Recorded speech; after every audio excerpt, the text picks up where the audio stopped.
Hello and welcome to Azariah's Studio. My name is Sarah. I am the artist and designer behind Azariah's Studio. I'm going to show you how to bind off using the traditional method in pattern. So this is a moss stitch piece. So you have purl, knit, purl, knit, purl, and I've only done one row. And the reason I know that is because right below this purl is then knits, and right below this knit is then purls. So I need to bind off with what I see.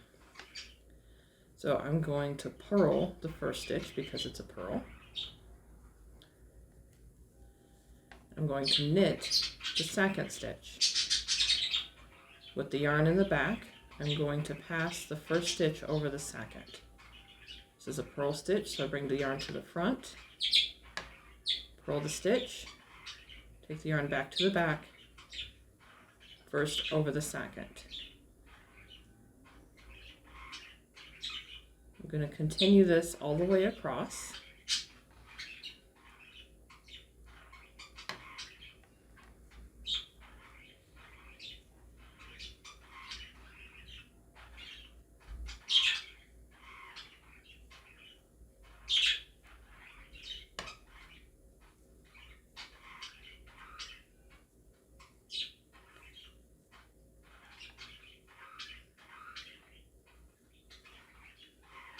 Yarn to the front for a purl, purl the stitch.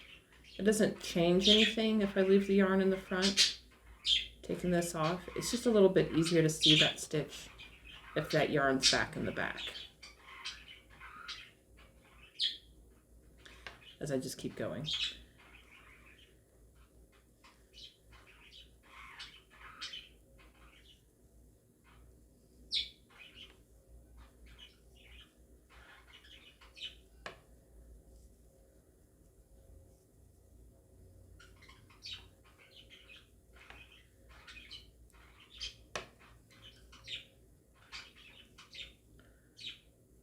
You just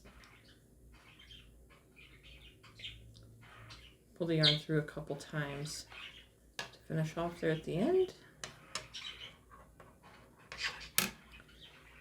This is the top. Everybody's nice and even. You see, it doesn't have a ton of give. It's okay with this piece. If you find that you're not having enough give here, like it's pulling your work in, and sometimes it will. Sometimes practice can overcome that, but sometimes it's just the stitch pattern itself. These stitches were on this needle. If this needle's bigger, like a size or even 2, it will loosen things up enough that it will have the give that it needs, but it won't be too loose either. It will still look nice. And that is binding off using the traditional method in pattern.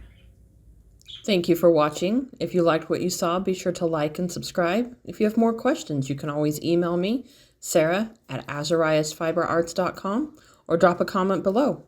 Happy making!